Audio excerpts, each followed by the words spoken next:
This is Sean.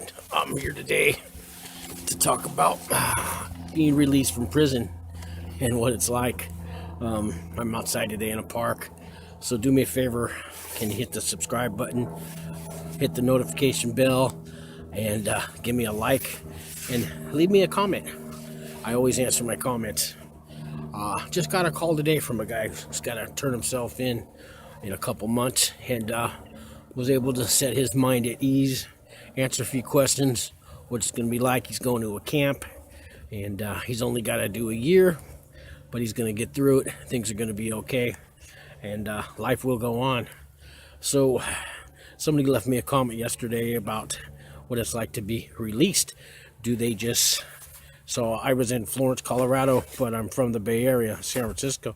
He said, do they just set you out the gate and you find your way back home?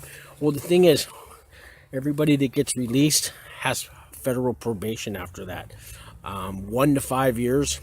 3 is the average. I got the average. I got 3 years federal probation. Plus, I had to turn myself into a halfway house. So I got 5 months halfway house time because I did the RDAP program. Actually got 6 months halfway house. They took a month off because of the First Step Act. So when I got to the halfway house, they said, you don't have to stay here 6 months, you only got to stay here 5. Now, the halfway house is like a Motel 6 work furlough. So when you get there, you get drug tested, you get breathalyzed every day, by the way. At least mine did. They would swab you with a Q-tip swab for the drug test and make you breathe into a thing every time you went in and out of the building. And you're only allowed to go out for work. You can go out an hour a week to go by hygiene and stuff like that. They supposedly give you a church pass, which this one never did. And supposedly you can go to AA meetings, and I got to go to maybe 4 AA meetings the whole time I was there.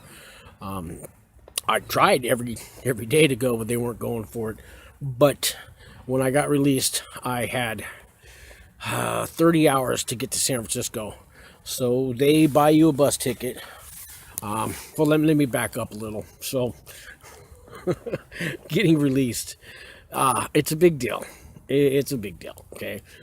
There's guys who have worked their way down from the penitentiaries and the mediums and lows, and they're at a camp and they've just done 25 years, and they're getting released. They still have probation. The only people that get released and you're free are those who are there on a violation. So if I was to test dirty, I still got 2 more years federal probation. Let's say I give them a dirty test on Monday. My probation officer's gonna give me a court date. He's gonna violate me, or he could remand me right there. And either way, they're gonna violate me. They're gonna send me back to a camp, probably to a camp. And usually it's 6 months for one dirty test. And I hear you don't even get second chances. Once in a while, maybe you could do a drug program instead. But the norm is 6 months violation. But they don't start my probation over. So let's say I only had 6 months left to go to get off probation, and I violate and I'm dirty. Well, they're going to give me 6 more months in the camp, but when I'm out of there, I'm done. A lot of times, so I got 2 years left. Let's say I come up dirty. They violate me. They send me to the camp. A lot of times, they'll just smash your paper after that. And you could just be free. That's the only time I see people get free. So for me, this isn't going to end for 2 more years. And I was on pretrial for 4 years, 3 years in the prison, the halfway house, 3 years federal probation. Plus, they raided my house a year before I got indicted. So we're talking, it's been a 10-year sentence. And pretrial's nothing nice. My pretrial was worse than probation. They tested me all the time.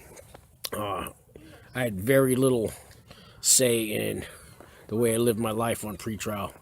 I was lucky enough not to have to spend it locked up waiting sentencing, but it is what it is. Probation now, it's not so bad, but I live a clean and sober life now. I go to AA meetings. I live in a clean and sober house. I never give them a dirty test. I don't break any rules, any laws. I don't hang around felons and convicts. It's okay for me to talk to guys I went to prison with. That's what they're talking about, because I can go to AA meetings and it could be full of felons. So they don't mean like you can't hang around felons in recovery. They mean hanging out with the guys on the corner liquor store, or hanging out with my drug tweaker friends, or, you know, some ex-girlfriend who's still smoking the pipe and hanging out with her. I can't do that. That'll get me thrown in prison. Those are just bad decisions that I don't make anymore. So let me talk about when I did get released. Did I sleep the night before? Not really. Maybe for 2 hours. They released me at like 6 in the morning. So when you get released, you can have your family members pick you up at the gate if they've been approved by your counselor, if they've done the background check. Their car that they're picking you up in has to be registered, it has to be insured, that has to be approved, everything. And then your family can pick you up and take you to your halfway house, or some guys go straight to home confinement. Not everybody gets a halfway house. Some people don't want the halfway house. Let's say you're doing a 5-year sentence and you didn't do RDAP. You don't have to take the halfway house. And some guys don't want it, and they're only going to give them 2 months halfway house time anyways. Because like I said, it's a work furlough Motel 6. When you get to the halfway house, they want you to work. They take 25% of what you make. The rest they want you to save.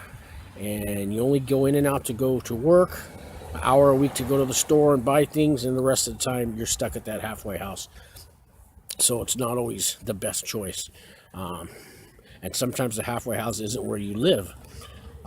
So for instance, in California, they've only got 2 halfway houses in the Bay Area, one in San Francisco and one in Oakland. And if you live in Sacramento, or you live in Mendocino, or you live in Fresno, you have to go to the San Francisco one. And then when your time's up, then you can go home. I'm gonna walk a little. I got some people behind me. So, but I'm free, so it's okay. In prison, everybody can hear what you say. So they gave me 30 hours to get to San Francisco to the halfway house. So I had a town driver pick us up, and he took us from Florence, Colorado to Pueblo, Colorado. And I just didn't want these people to hear what I'm saying.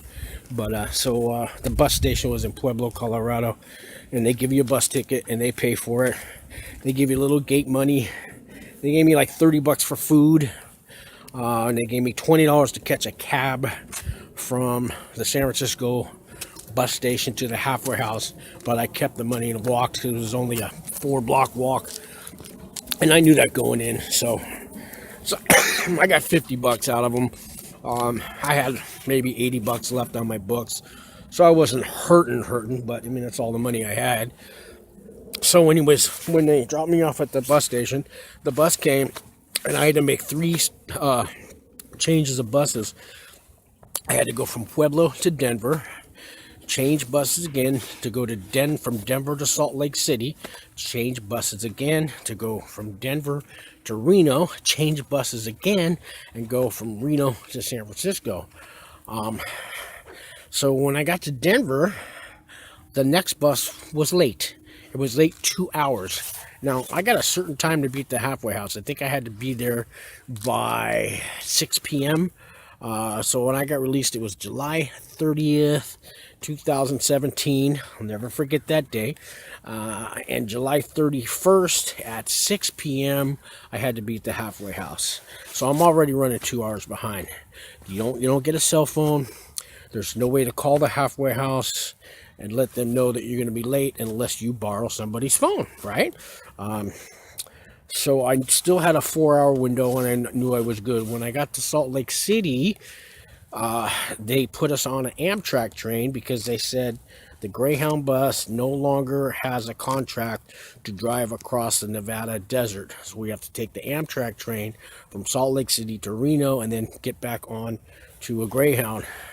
So in the middle of the Nevada desert, the train stops because there's a freight train in front of it broken down, and we were out there for 6 hours. Now I'm going to be late to the halfway house. And if you don't show up at the halfway house, guess what? There's a warrant for your arrest. The marshals come and get you. You go back to prison. So now I got to find a way to call this halfway house. I got a phone number, but I don't have a phone. And I don't want to ask anybody, can I borrow their phone? Have you ever tried to walk up to a stranger and ask to borrow their phone? So I'm on the train, and I asked one guy, and he says, maybe later, ask me later. Another lady looked at me, you don't have a phone? I said, no, and I didn't want to say. I said, well, look, I just got out of prison, and I guess you can hide your phone. It keeps away from me, and I'm like, what am I going to do? I didn't want to keep asking people.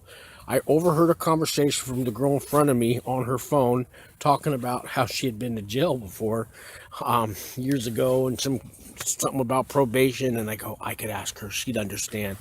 So I said, excuse me, you think I could borrow your phone? I said, I just got out of prison, and since this train's broken down, I'm going to be late to my halfway house. And she said, yeah, she let me use her phone. So I called the halfway house. Guess what? They don't answer. They have hit 1 for the director, 2 for the assistant director, 3 for the counselor, hit 0 for the operator, hit 0 for the operator. It rings and rings and rings. No message on it, nothing.